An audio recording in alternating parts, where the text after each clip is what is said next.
Jadi Bapak Ibu jangan khawatir, tapi kita harus mencermati proses perubahan itu. Nanti kita coba lihat, tunjukkan apa saja yang harus kita perhatikan.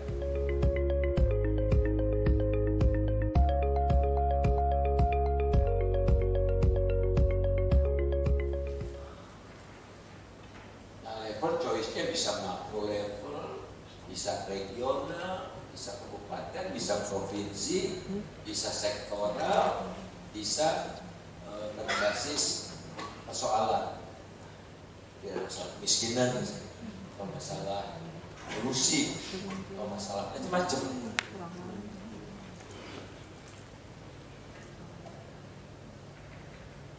Saya masuk ke kasus limbah.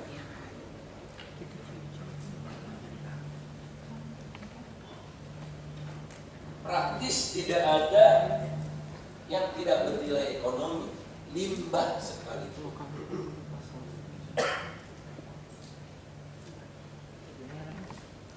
Jadi solusinya adalah bukan serta-merta melarang. Jadi di Bali sekarang keluar Pergub Zero Plastic. Jadi ini nggak boleh di Bali. Terus minum pakai botol kaca. Botol kaca beratnya setengah mati, 20 kali lebih berat dari botol ini. Diangkut dari pabrik ke tempat pengecer, ongkosnya berapa? Kemudian dikumpul lagi untuk di recycling, ongkosnya berapa? Tuh. Kemudian kedua, botol ini kalau dipakai lagi seperti teh botol macam-macam, itu harus dicuci kan? Nyucinya harus pakai caustic soda, ongkos lagi. Kalau dipecahkan botol kaca ini, dijadikan bubur lagi untuk jadi botol, itu butuh energi yang lebih banyak, yang mengeluarkan CO2 juga banyak. Jadi udah nggak friendly. Persoalannya, plastik ini adalah apa Bapak Ibu? Jadi persoalan kenapa dia jadi persoalan? Karena metode pengumpulannya tidak efektif. Dikumpulkan, masuk ke recycling prosesnya, tempat recyclingnya tidak efektif. Nah, jadi Pemda jangan ikut Bali. Pengen kayak Bali juga, lingkungan.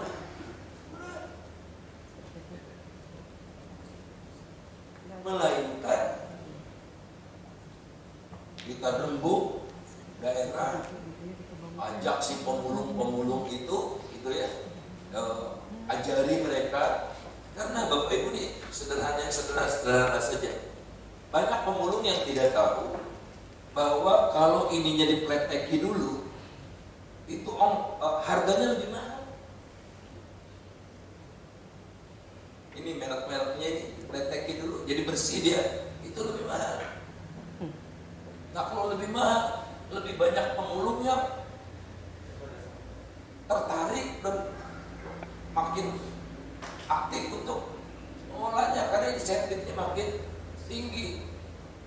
Masuk ke pengolahan zero waste, demikian seterusnya. Nah, jadi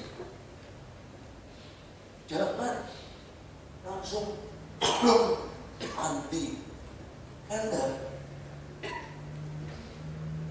kalau kita ingin mengembangkan kesadaran, saya bawa mengembangkan kesadaran lewat edukasi dari sekolah, SD, dari TK ya,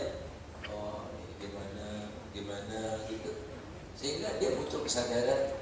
Mana-mana bawa tumbler, saya biasanya bawa tumbler, tadi pagi lupa, disediakan dispensernya oleh kalau di tempat kami di lembaga pendidikan ekonomi dan masyarakat awal training kasih tablet, silakan tempat isinya, jadi tiap hari bagus oke. Tapi paksa kan, itu efeknya lebih jelek.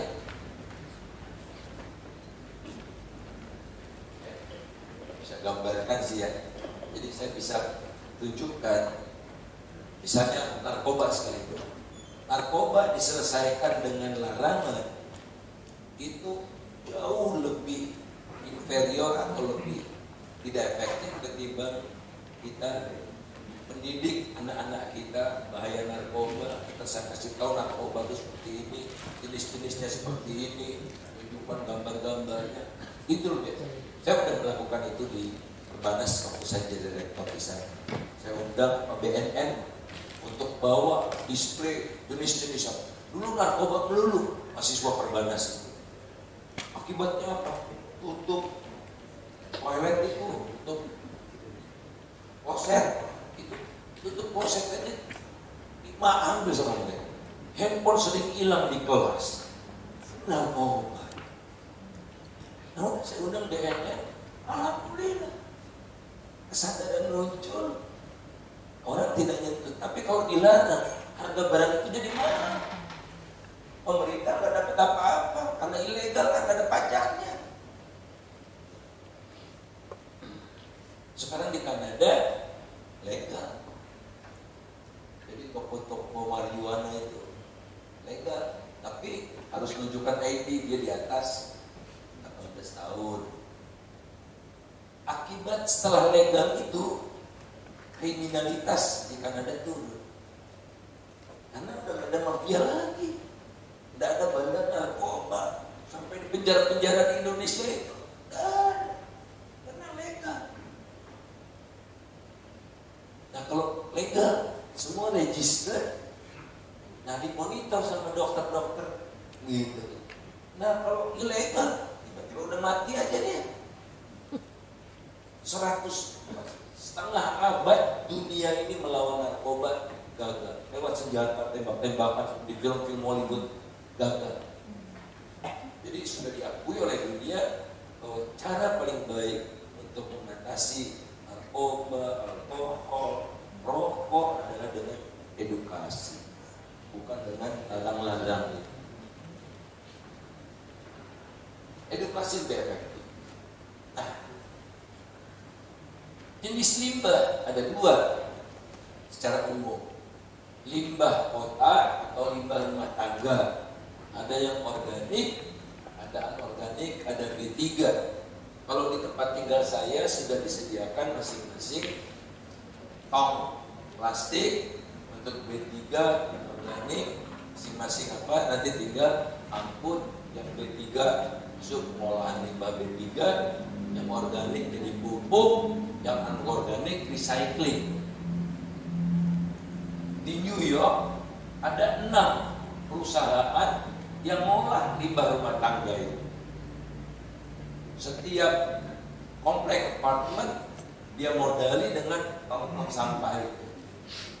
Kasih plastiknya jam 3, jam 2, jam 3 pagi, jam 3, jam 4 pagi kumpulkan, dikirim pakai apa, dia ambil pakai truk gitu-gitu, menghasilkan uang.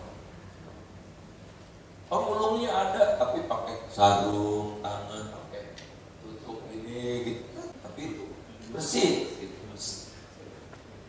Nah jadi ini jadi uang. Bapak Ibu nggak usah studi banding ke Rusia atau kemana, ke Haji Idin aja di Sanggabuanga Cinere. Itu yang dilakukan Haji Idin dengan teknologi sangat sederhana. Teknologi sudah tersedia dan fleksibel.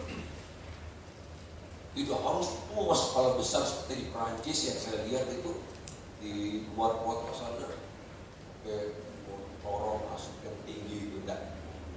Nah, yang saya bayangkan waktu saya mau ke Samarinda, di Kalimantan ini banyak alat berat kan, banyak truk berat, eskavator, alat berat. yang bannya gede-gede setengah meter. Nah, kalau ban-ban itu sudah tidak bisa dipakai, kemana itu Bapak Ibu taruh? Kalau dibuang ke jurang, ada hasilnya. Kalau taruh di permukaan, itu sarang nyamuk. Kalau sudah tinggi sarang ular. Bapak Ibu apakan?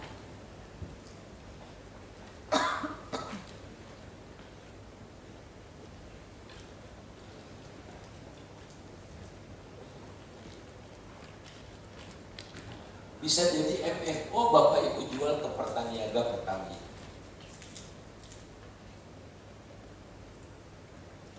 Karena itu berasal dari karet,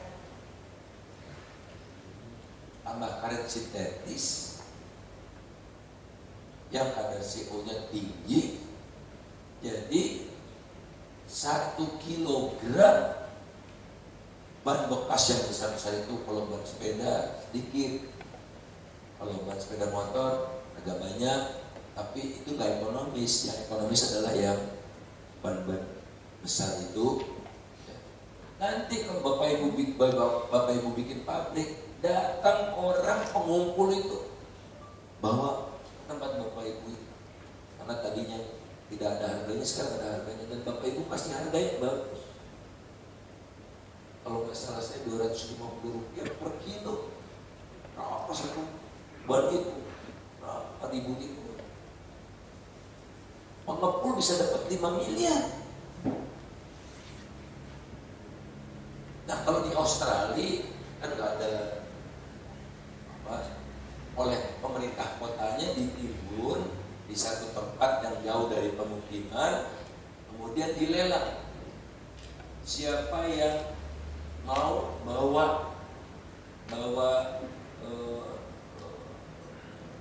limbah industri ini akan dikasih uang oleh Pemda. Jadi Pemdanya ngasih uang. Yang menawarkan paling murah dia yang menang. Nah, kawan saya pernah ikut. Jadi bawanya dari Australia karena collection dari dalam negeri susah kan, dari Kalimantan susah. Banyaknya sih dapat dari Jawa aja. Pabriknya di Bojonegoro di Banten sana. Nah, diolah menjadi FMO yang akan diolah untuk pembakaran. Dan kalau diolah lagi bisa jadi membangkit listrik yang independen. Teknologinya tersedia. Nah, jadi beban, jadi peluang. Sesuatu yang tidak dinilai harganya, ada harganya. Semua teknologinya tersedia. Oli bekas. Ya, oli bekas ini di Babet 3 nih. Nah, lebih enak lagi kalau masalah di sini dari KLH ya. Nah, ban ini tidak B3.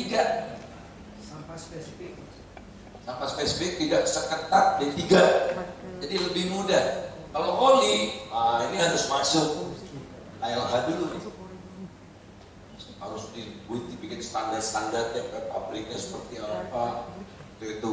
Nah, jadi lebih mudah ban. Nah,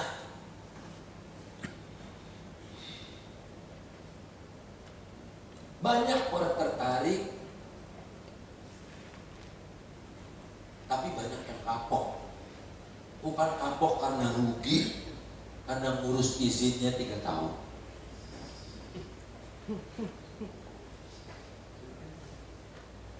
Kawan saya sendiri yang antri di KLH.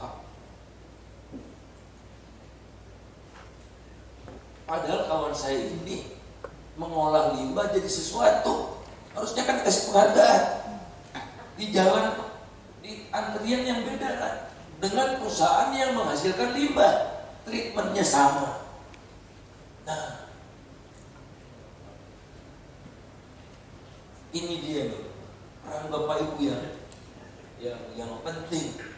Harusnya treatmentnya beda dong. Saya membantu pemerintah untuk mengelola limbah, sementara perusahaan-perusahaan lain pabriknya menghasilkan limbah. Antriannya harusnya beda.